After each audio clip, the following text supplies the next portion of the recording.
And we're back. So, picking up from where we left off, we're at the second level. Let's just jump right in. So, we've unlocked 3 characters now. Now we need to choose who's going to fight. So, our characters had time to rest, and after the last round, none of that damage they took or energy they used carries over to this round, so we don't have to worry about that. We can pick them fresh. We're going to pick the Squire and the Adept.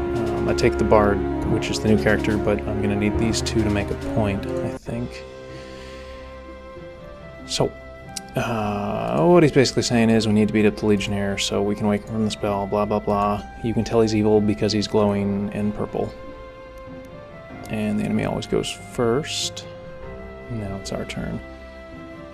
Alright, so our Adept is going to, let's see, we want to cast a Flare. That's what I want to try to do. How close do I need to get to do that? Alright, well, start moving in that direction. One more. And Flare. Alright, so you can see it doesn't do a lot of damage, 1 to 5 damage. So why cast it? Well, it inflicts a status effect. It blinds the enemy. So we'll cast that, and I think that'll end our turn. Okay, so the Squire. Now, what we want him to do, we want him to get up close and personal. So we could get right up here and just plan on smacking him next turn, smacking the Legionnaire next turn, but I think what we'll do is we'll get pretty close, and then we're going to use Courage, which it'll make our future attacks do more damage. So we'll let the enemy go.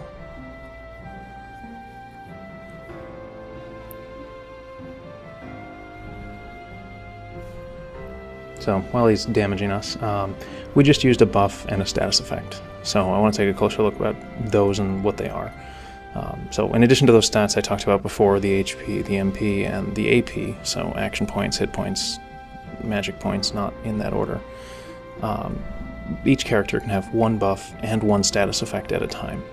So we'll right click and we can see what's currently on. So you can see the Legionnaire is that blinded condition. It's that icon that we used before, and it's red, and it's a status effect. On the other hand, we have the Squire, who has a blue sword there, and that indicates that he's buffed, so he has an attack bonus. So if we ever want to see what those look like, we can go into the help menu and get a list of all of these. We've got some kind of basic information, sort of what I've already gone over, and some general tips, and then the lists of buffs and conditions. So we can see there's these 4 different buffs that do different things, and 6 different conditions. For the most part, they all last 2 turns. There's a couple exceptions in there, but... Alright, so, I mean, we now kind of have an idea of how this combat system works, and we know what we're dealing with. Let's beat this guy up. Let's start just hurling some fire at him. So the question probably is why 1 buff and status effect per character? It's kind of a weird way to do it, and if you're familiar with a tactical strategy game, it's particularly weird. And I think the reason is that it's simpler.